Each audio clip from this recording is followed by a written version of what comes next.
Welcome to Kinship Collective, the Kinship Collective, not to be confused with anything else out there on the interwebs. Mm, And what we're trying to do is end otherness. We just mm, believe that there is no us and them, there's just us. Thanks, Father Greg, for that mm, quote. So we want to cultivate kinship and a sense of belonging and togetherness and usness. So when we hashtag there's only ever us, it means that there is no them. It's mm. only ever us. And no matter the distance between the values or the social distance between Yeah. wealth and non-wealth, between different races, between different political parties, between Mm, different orientations, yeah. whatever is going on, there's only ever us. And we Mm, believe that the image of God is within every single human being, the ones that we love, that we live across the street from, yeah. and the ones that we pass by who are sleeping on the bus benches with their Mm. blankets on through this winter. So today, I always make this crazy voice, Carly, when I do this. Hello. Today we're joined by, today we have a guest who's just an incredible human being, Carly Escoto, Mhm. at Calmes, Eh. Calms, the French word that I cannot pronounce, but um, but I invited her today when I started to think about Thanksgiving, what it Mm, means to be around a table.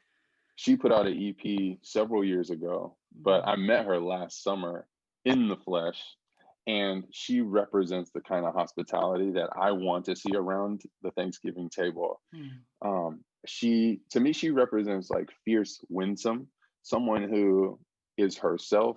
Um, and to me, I believe that that takes a lot of work to be able to mm, be so winsome and so secure in your own skin that you make other mm. people feel at home in their own skin. And Oh my to me, Carly is one of those people. Um, she is warm and kind, and she honors the dignity of other human God. beings. I think she's done a lot of work to be able to hold the complexity of stories. And so, Mm, and she's an artist, so she's going to share mm. some of her music today with us. That's who I know Carly to be. Carly, would you share some of the things that make you you and some of the ways that you are you? That's a really weird question, but I think you're up for it. Yeah, man. First of all, thank you so much. That is that I feel super honored by each of those words, and yeah, just really encouraged and reminded of who I am and who I want to be this morning. So thanks for that already. Come on. Hmm.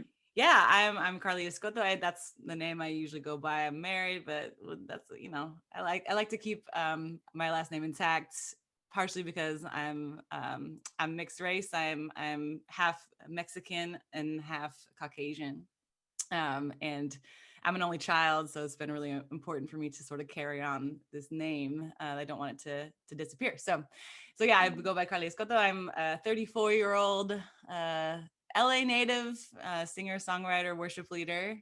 Um, yeah, I grew up in the LA area, so I've lived here my whole life. I just moved to South Orange County, but that's a new development, and I still feel like LA is right here. But yeah, I've been a singer songwriter, kind of doing my own thing probably since I was about 21, so a little stretch here. Um, yeah, I grew up in a big bonkers family, like most Latina families, but most Mexican American families are big and loud and up in your grill all the time. So I grew up with this big sort of family presence, even though I'm an only child. I had like hella cousins all the time, and that was a lot of the context in which I grew up. Was just like being around all these people all the time and just this chaos and so I really felt like I grew up with a sense of belonging in that way, and just and I came, I probably and I was raised, I would consider it like universalist, like we were spiritual, we kind of accepted all the paths type of deal, but I got involved in high school with Young Life. My soccer coach was a Young Life leader, and I was really resistant to sort of pinning down one faith or one sort of way or answer. But when I got to know the person of Jesus, I recognized that following him would not be bondage. It wouldn't be like confining yourself to something. It would be walking into freedom. And I experienced that in the person of Jesus, and it just transformed my life. So I started following him when I was 14, and really quick got into ministry after that. I don't know what about me it was at that age, but they snatched me up and made me a leader.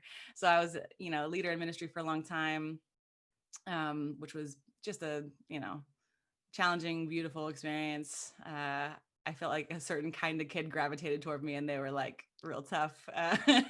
But that's where I learned to to walk with people, and to make my life walking with people through their suffering, through their own chaos. And then when I went to school, I wanted to be a visual artist. Actually, that was like all I knew that I was good at growing up was art. Like, hey, it's a group project, I'll do the poster. um, and so when I got into college, I majored in visual arts. That's what I thought I was going to do, and I always wanted to communicate the love of God through that medium. But it's typically people would see my work and be like, oh, that's really good, or that's pretty. And that was kind of as far as it went. I'd be like, no, but do you see, it's like this, it's the prodigal son, and it's whatever. But and I kind of, in the back of my head, always love music. My parents are really passionate about the arts in general, but definitely music. um but so I love to sing, but if you would have told me even at like 18, 19 that I would ever sing in front of another person, I would have just like, that's not a possibility. Like, LOL, stop. And then, and then I was working up at that same Young Life camp that I met Jesus at over a summer, and was singing along to the radio. There was a guy who's a musician there by the name of Brandon Heath. He heard me singing to the radio and was like, you should be doing that. And I was like, you're hilarious. And then I started to, I kind of like prayed about it, I guess. But kind of jokingly, like, all right, Lord, if you give me a voice, I guess, whatever.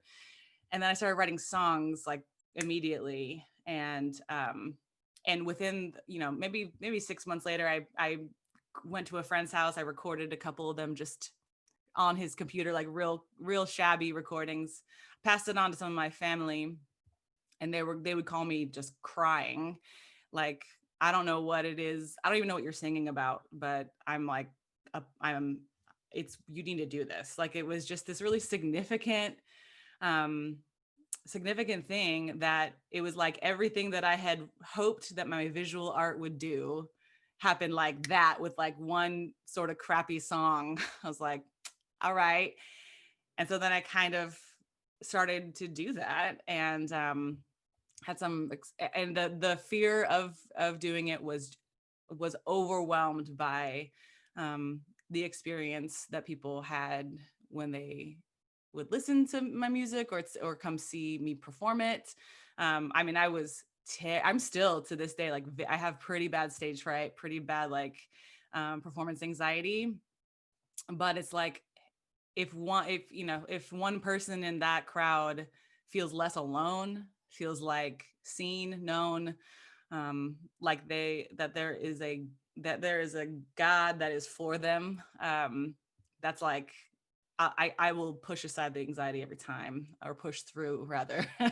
So that's kind of how I got started with that, and been doing it really ever since. Kind of dropped out of school, and um, and then at some point in time started getting to do that at Young Life camps and leading worship at different places. And yeah, and that's what I do now. And so that's kind of my story of who I am. And yeah. I love that. Thanks for sharing. I have so many questions about some of what you've already shared. Mm, But I think one that I feel like resonates in me, and I think is a part of what it means to follow Jesus nowadays. Uh, in the background, in the context of something like that, in the foundational something or other of whoa.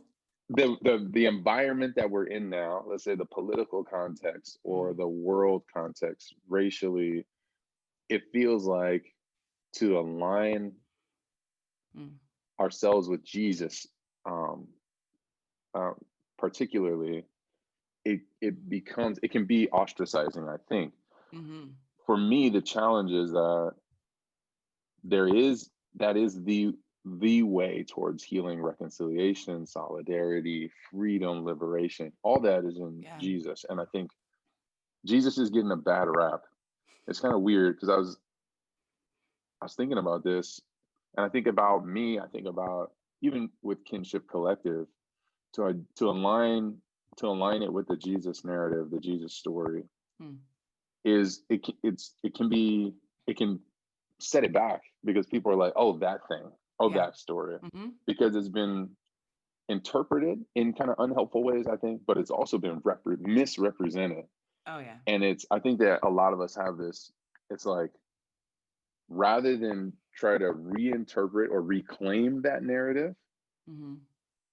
it's like, oh, then we start. For me, I feel like I started doing this gymnastics around, like, Uh-huh. well, yeah, but like, Yeah. somersault back, but kind of Jesus, and it's like, um, no, we have to reclaim it, um, because if I had this conversation with some friends, it's like we can do all the somersaults and backflips and stuff, but if like then we're not representing Jesus, and then Jesus will continue to be represented by like people who may or may not be like faithfully representing Mm.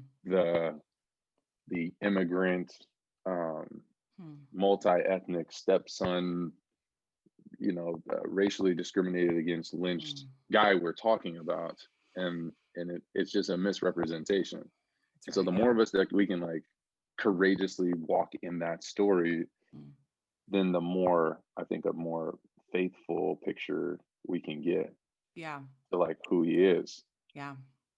And I really appreciate what you said about like you didn't say these words, but I think about the liberation Mm. like that comes. Um, geez, I don't know what the heck is going on in my mind. I've been thinking about I'm working on this sermon for Sunday. It's Mm. not a sermon. Well, it'll be like a Lectio Divina time. So I'm like Cool. processing through Mary's like acceptance of like the deal. Oh, you want me to what? But Mm-hmm. I'm going to be stoned because I'm not married. I'm my husband, my betrothed is like there's so much there. But I just kept thinking about like the remembrance piece of Yeah. she just starts railing off these things that she remembers about who God is. Mm. And so when I think about kinship collective or the kinds of people that we're called to be, um, back to like how the story opens up, I think, and the invitation to the table.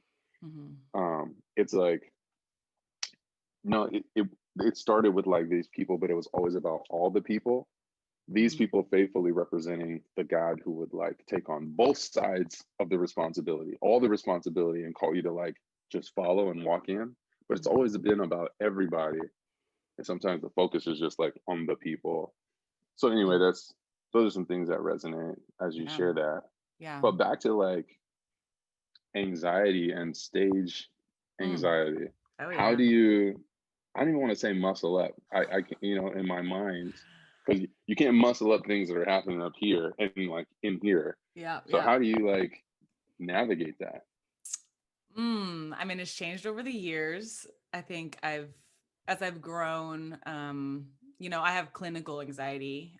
So there's some of that, uh, took me, I don't by any means feel like I've like mastered it, but it took me until 2 years ago to really be like, oh, no, there's something happening in my brain chemistry, um, that I wake up in terms of like a scale of 1 to 10, one being totally, completely relaxed, and 10 being in a panic attack. I wake up at like a 7 every day, just like, just, just cause, right? And it's nothing like, you know, and so it took me a long time to just acknowledge like that is not good for my body and my brain to wake up at that level every day. So what does it look like for me to treat that medically?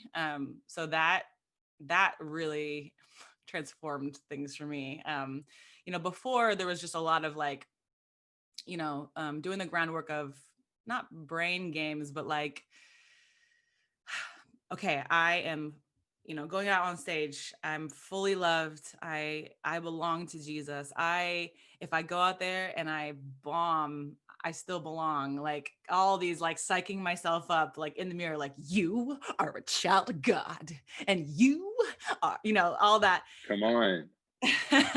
And but there's something like physiologically also that you just are like, it's hitting me. But a couple of years ago, I had the chance to perform. I played a song actually for Charlie Puth and Ryan Tedder and Esther Dean. It was like this crazy opportunity. I got to play one of my own songs for them. I had 4 days to prepare for it and write a song for it. It was the whole thing.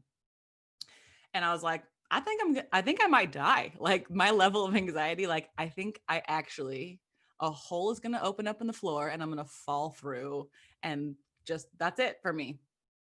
That's it, curtains.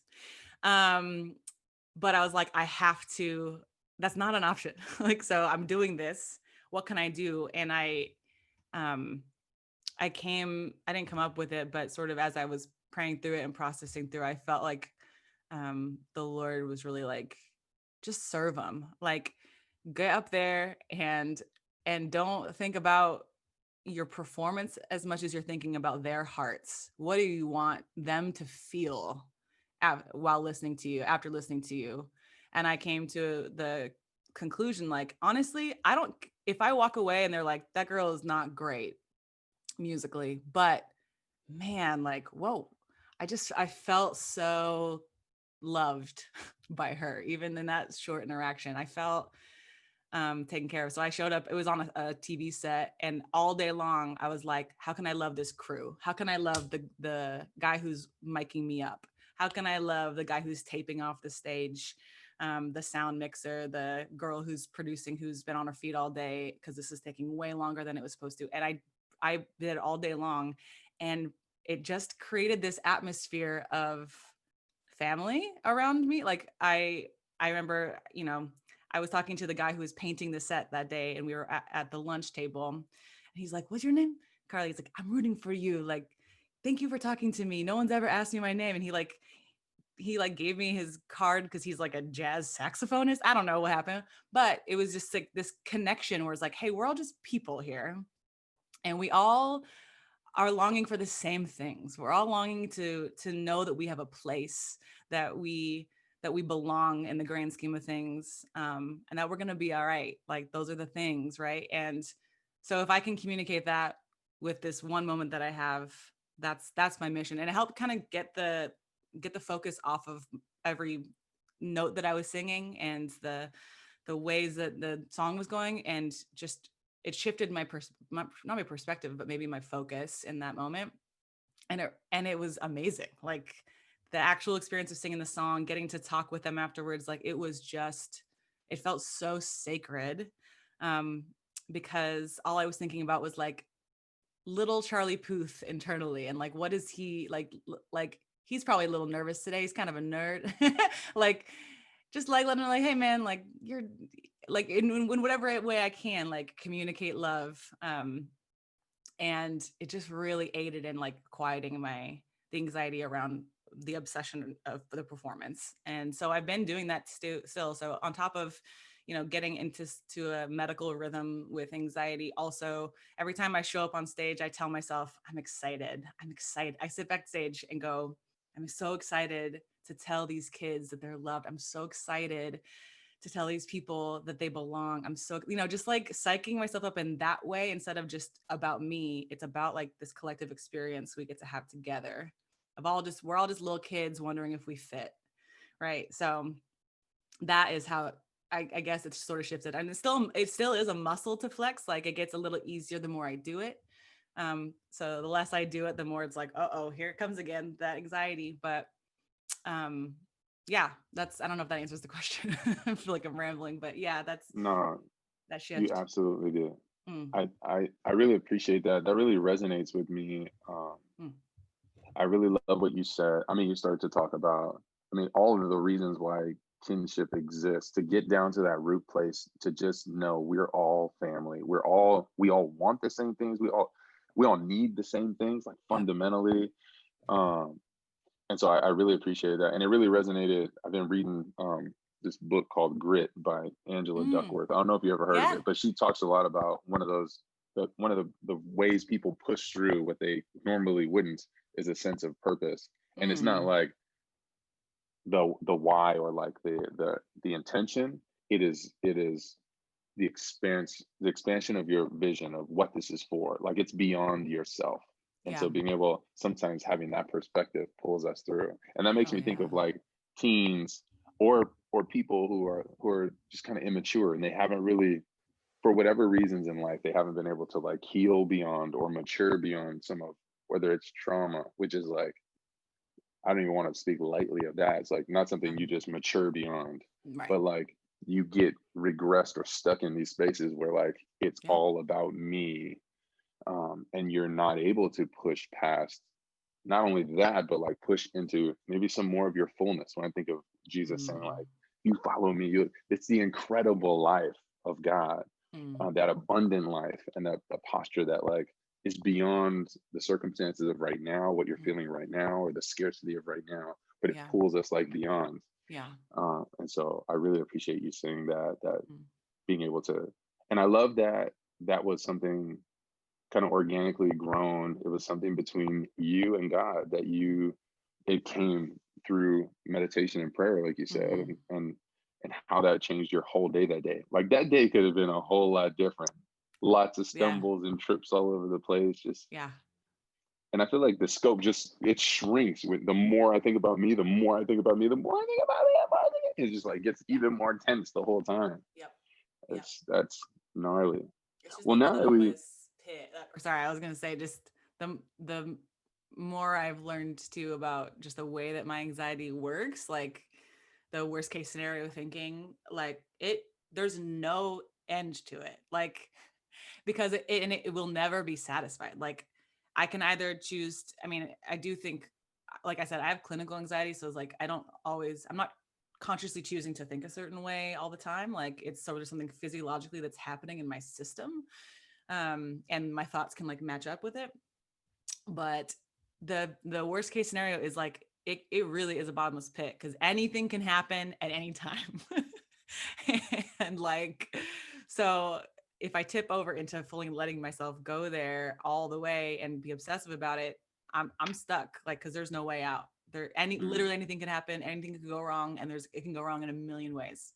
mm, So having to shift my focus instead, um, into just like, all right, this is an offering, and I have no control over the result of it. And if I can focus on caring about someone else, it really offsets the spiral, for me. that that is so good, so good. Well, all this talk about beautiful music and moments makes me need to hear some of your beautiful music. So Okay. whatever you want to do, I'm here for it, and I'm like I'm ready for it. So Okay. I'm looking at the poster in the background, that Oh, masterpiece thing. Oh my yeah. gosh, Come on. jeez Louise. It's actually a So, swaddle that I've used as a poster. which is lovely. I see that. I can imagine wrapping one of my daughters in a burrito like with Oh that. my I, gosh. I remember the folds now. You got me in there. Come on. Yeah, I love All it. right. Well, when we chatted about it before, I feel like these two songs came up. So I'm going to play a couple of them. I'm going to start. Let me just make sure let's make sure this isn't going to be like crazy loud.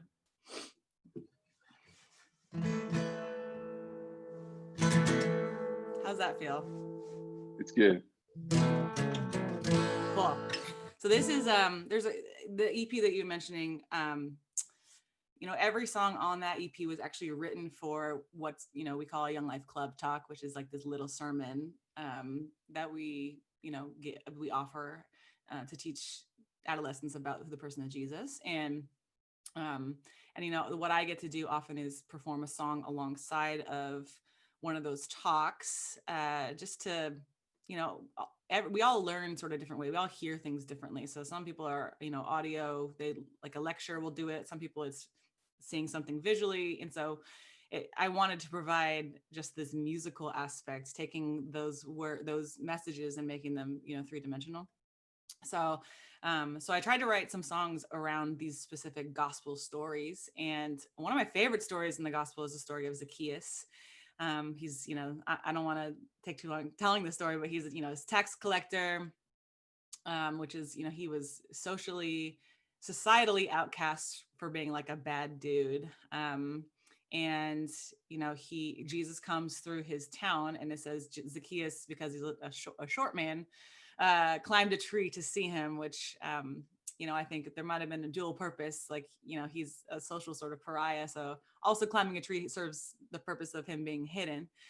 But he climbs a tree, check out what Jesus is doing, and Jesus walks up to the tree, calls his name, and says, "Today I'm going to eat with you in your home," which is like, "Hey, I'm gonna come be family with you," and it changes everything for Zacchaeus. So I'm gonna sing this song. It's from Zacchaeus's perspective. Obviously, I don't know him personally, but I tried to imagine like what it might have been like for him that day in that tree. And so this is Zacchaeus.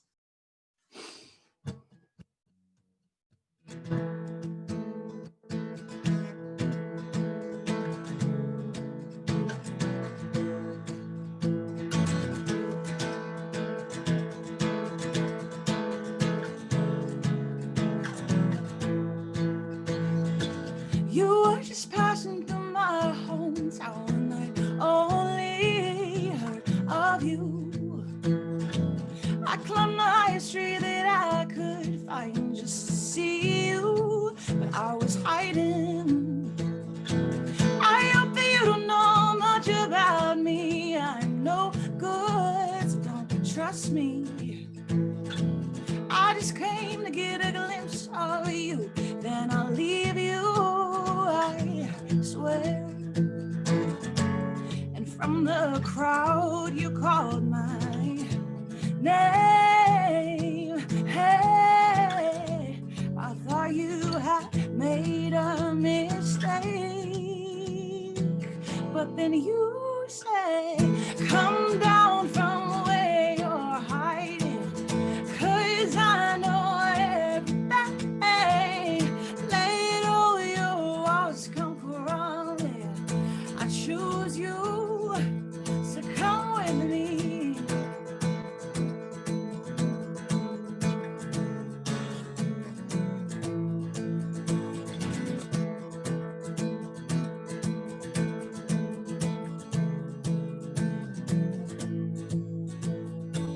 I used to feel like a waste of space, if I'm being honest.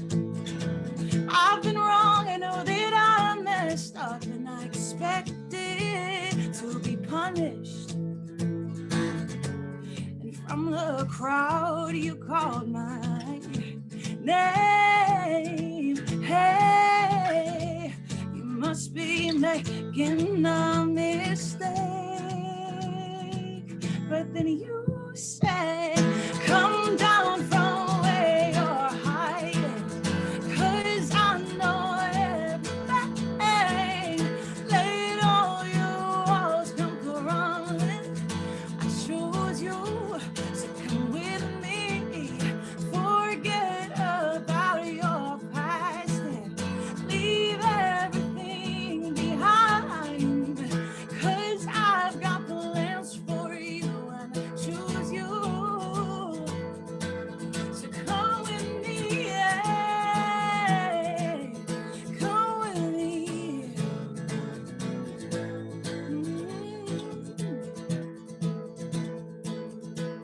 Oh, oh, oh, oh.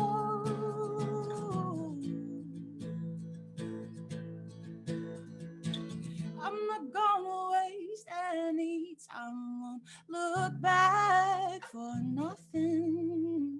You see, I've waited all my life for a hope and a meaning. From the crowd you called my name and said that it was no mistake. Come The absolute freak on PG-13 version. Jeez. Don't All go right. cussing up a storm now with that all that freak business. Wait a minute. Oh my goodness, Carly, thank you for that. Um, all right, we got to talk about this one before we move on to the next Okay.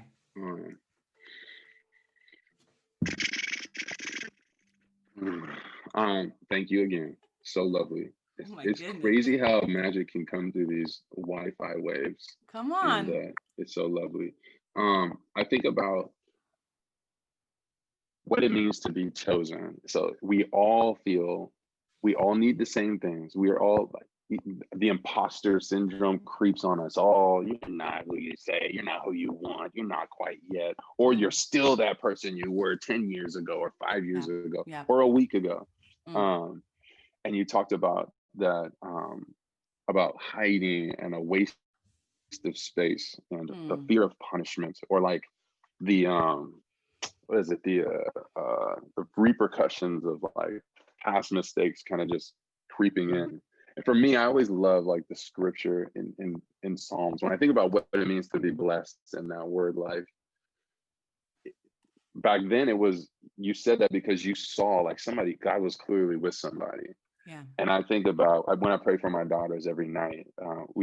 My mother, when I was growing up, she used to pray for us the priestly prayer: God bless you and keep you and cause His face to shine upon you and give you peace. And for me, I try to reinterpret that, and we kind of spend some time in each one. But it's always like when God bless you, I say, may you remember that God is with you, God is inside of you, God is ahead of you, and God is behind you. Is when I Mm. think about the repercussions of some of our past rolling and coming after us, Mm. God is behind us, like David, the psalmist, whoever wrote that particular one, like a shield or a rear guard, Mm-hmm. um, to maybe keep our heads kind of focused on what's here and now. I think about Zacchaeus and Mm. the ways that he had wronged people, the injustice of his profession, the ways he was completely outcast.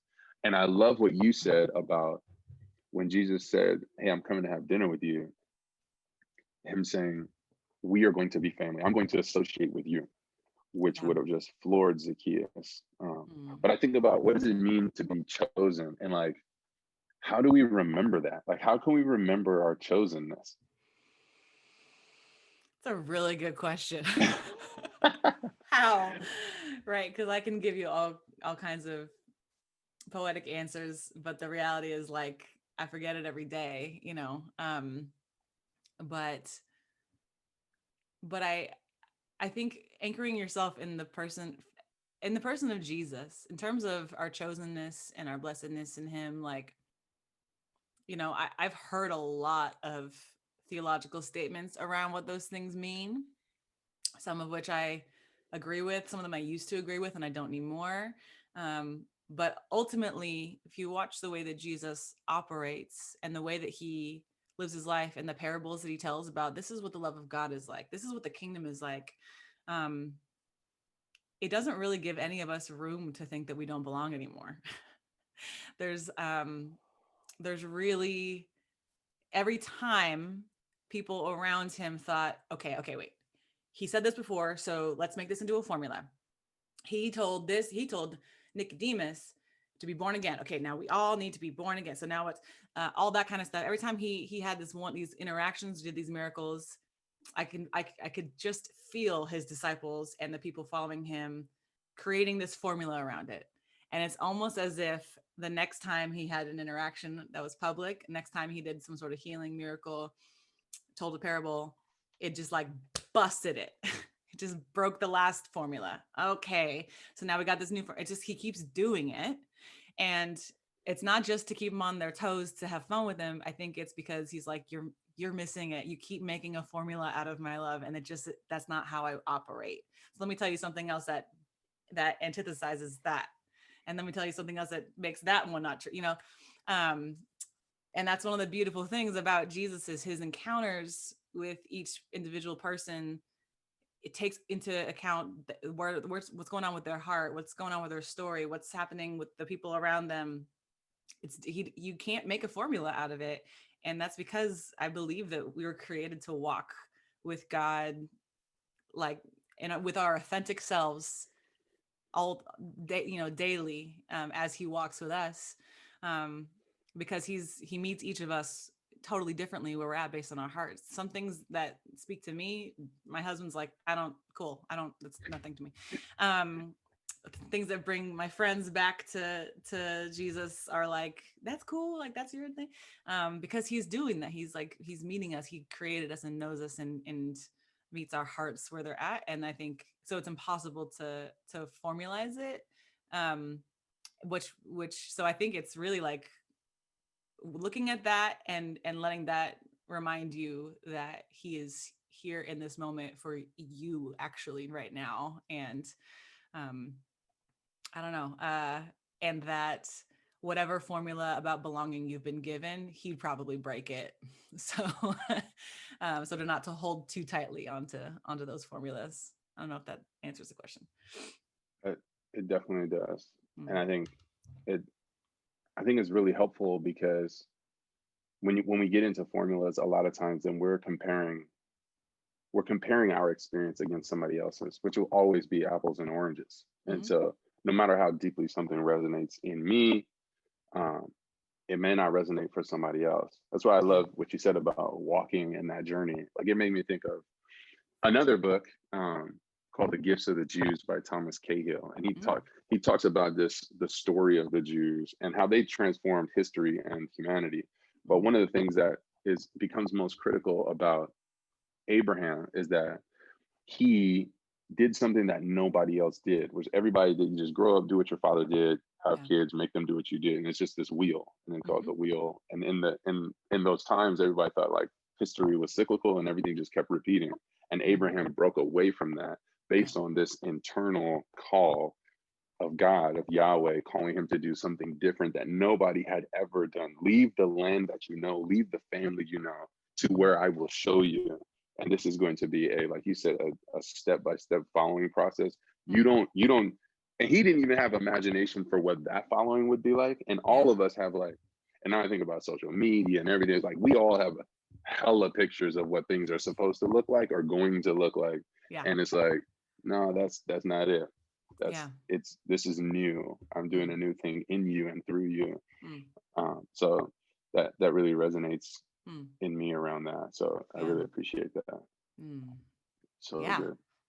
Yeah. And I Um, think I also Next like to song. say that, Oh no, no. well, I just want to say a caveat to like, um, I'm somebody too who like when I hear that conversation around like following Jesus or like, you know, learning the voice of God for yourself and like what he's doing in you individually and in your life and all that, I get a little like nervous for the people who have been really hurt by people who said God told me to, but God said Mm, this, but Jesus told me this is going to happen, and so this, which we're experiencing a lot of right now, and so so the caveat of like uh, community is really important for that, to be in in community, in relationship with people who, not just people who are going to say yes, yes, yes to everything you say, but people who are going to say, well, what do you mean by that? Or let's talk through it.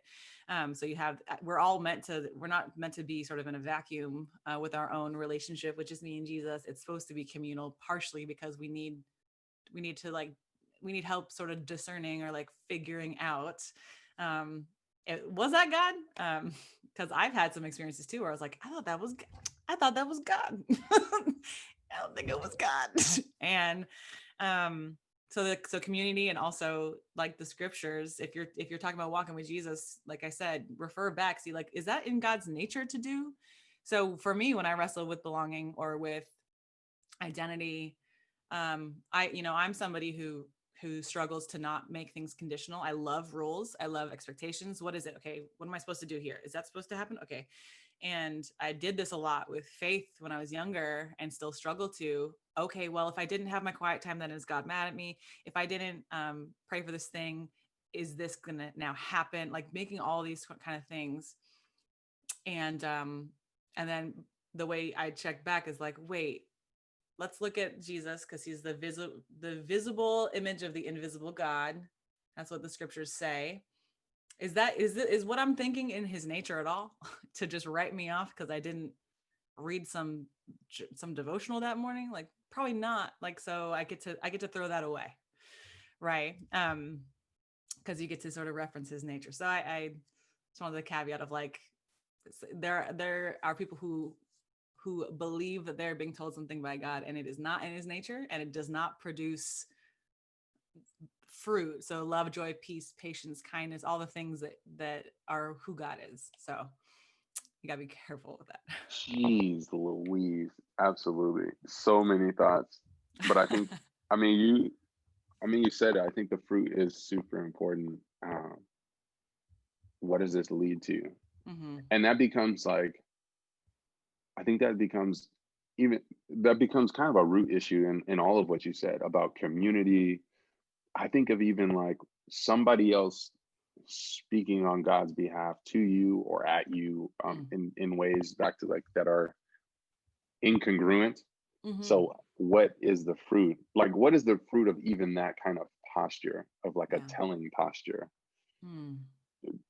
Did Jesus ever tell? And like there's a lot of invitation.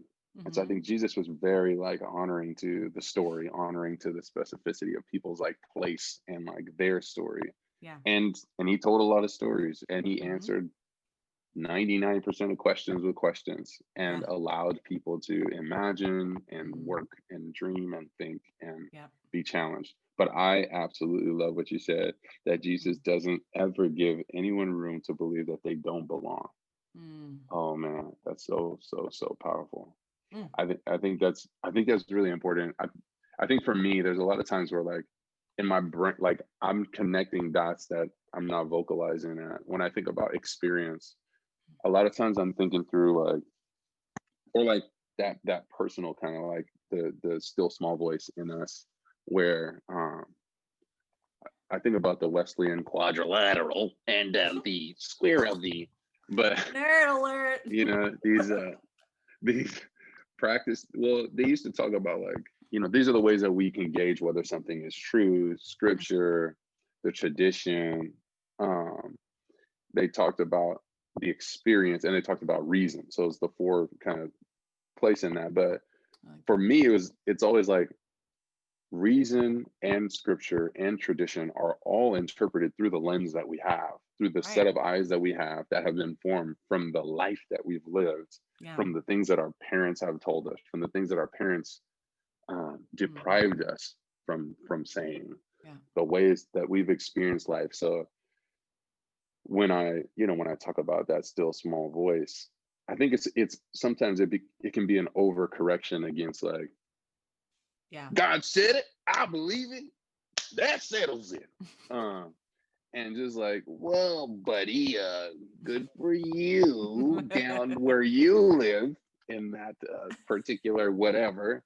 Um, but and I think, I don't know, I think that kind of space is the space that needs to be held a little bit more. And Hmm. it gets wonky, and it's appropriate. I think the back to maturity and posture, because it's like the counterbalance. What happens is like, if all the churches look like these boxes that are like, when you come here, you're gonna look like this, believe this, say this, da da da, and there's no room for diversity or whatever. We're just kind of Hmm. like cranking out Big Macs, Yeah. and then this other church over here where it's like, it's funny. I just hear woo woo. I can hear so many friends or people just saying woo woo woo woo woo. Woo Where it's just woo. like, whatever woo woo woo, whatever it is, it's just like that. Maybe there is no standard. There's no plumb line. There's no like, Hmm. um, there are no gauges. There is no sense of like, foundation or like rootedness. Yeah. And sometimes like it's weird to be in the middle place, but and I'm not saying I'm in the middle place. I'm Yeah. striving to be in the most healthy place possible. I Hmm. want to lead things and be a part of things that are in the most healthy place possible. Hmm. But that feels like that's what Jesus did. Yeah. We want you to overthrow the government. We want you to participate in the government. Hmm. How about a new government? Come Well, on. okay, well, what does that look like? Oh, it looks like a farmer who sells everything. What are you talking about? That's right. So Mm, there is a new way. There's always space. There is a different spaces to belong. I was going to say mhm, there's a third way because that becomes like a lot of people talk mhm. about that third way, and that's a Yep. simple way to think about it. Mhm. There are more than three ways. There are a gazillion ways, but Yeah. the way, Yep. that following Jesus into wholeness and healing and transformation and Mhm. maturity and becoming a transformed transformer, a Mhm. healed healer, a Yeah. wounded healer, liberated liberator. All Mm. that's that thing's what I hear you talking about, which I Yeah. love. Yeah. Yeah, but it's hard, we love safety. We love a sense of security, and we love control. Um, for various reasons. We all got our reasons, right? We love control. So we'd love to, oh, hey, we we would love to be able to predict and control our experience with the divine, um and let that bleed out into our context, right? I think most of the people who have done harm in the name of Jesus were just really scared of losing control. They're just terrified. And and fear is the opposite of love, right? And so it produces the opposite. And so I have compassion on myself and others when we desire to, okay, I'm going to be this kind of Christian, or I'm going to believe that this is my theology, and you can't convince me otherwise. I know that because the Bible says it. Um, you know, we love control, and I think God is gracious in helping us to release our grip on control and allowing for mystery and for divine presence.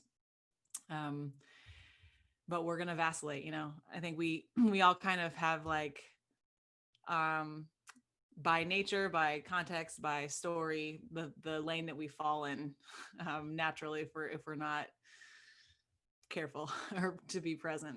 We can tip right over into woo woo land, or into like hellfire, brimstone, all the, legalism. Yeah, I appreciate that because you even saying that as we ramp up into another song. But they So thing. say this may not be church, but I can for sure do a church transition. Uh, I think about Do you want me to strum while you talk? yeah, no, definitely. um, but I think that's the invitation for all of us. Will it's there. It's not formulaic, but it is like if I'm always drawn to try to control, the invitation will be like, how do we surrender control? Yeah. For me, I'm a less controlled kind of spontaneous guy.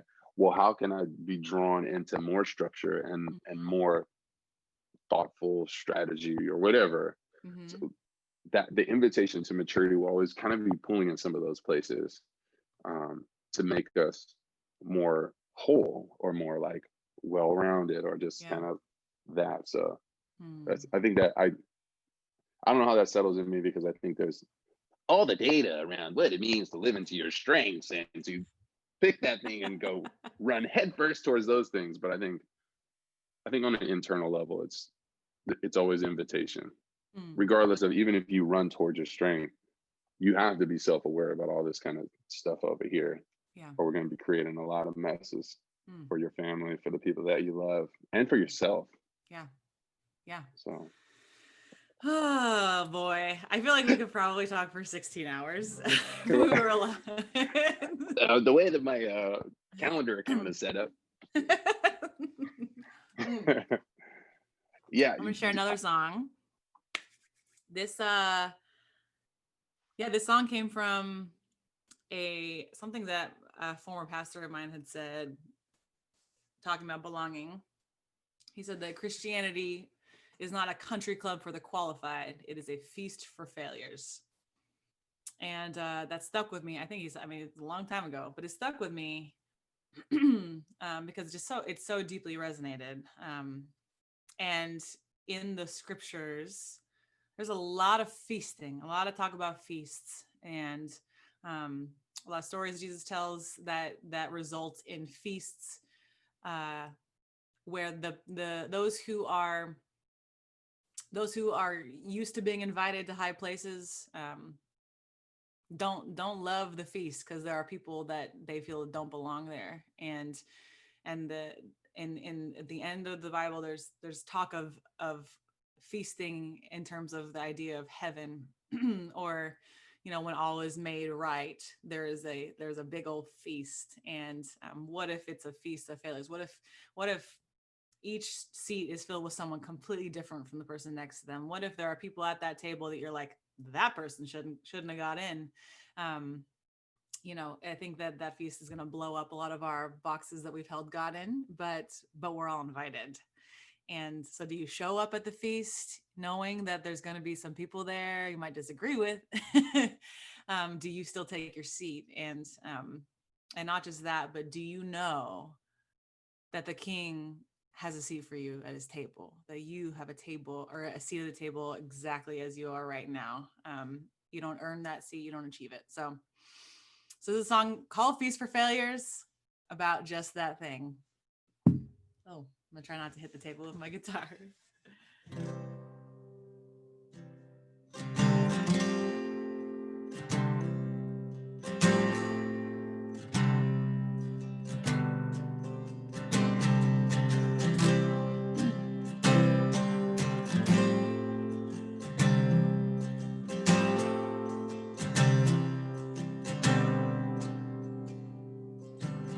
There's a table being set. There's a host standing by, looking over every chair with the kindest of eyes. You can't earn your place here. You have to believe that you are a child who's loved by the King. So welcome to the feast for failures, home for hopeless cases. Come and taste the wine for the weary, and the bread that'll make your heart new. The table is set for you. If you're hungry for some mercy and for goodness that never ends, come on in here, you belong. You'll find peace and his friends. You can't earn your place here, just have to believe you are a child who's loved by the King. So welcome to the feast for failures, home for hopeless cases. Come and taste the wine for the weary, and the bread that'll make your heart new. So pull up a chair if you feel unworthy. The table is yours, rest assured. And all the rejected and humbled on earth, the King will see you first. No need to be perfect. You can't earn your seat. 'Cause you are forgiven, set free by the King. Oh, so welcome to the feast for failures, home for hopeless cases. Come and taste the wine for the weary, and the bread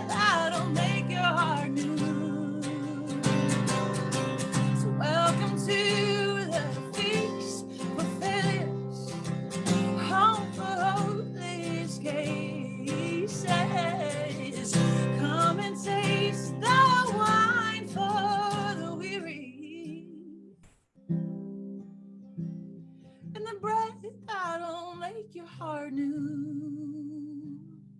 The table is set for you. The table is set for you. The table is set for you.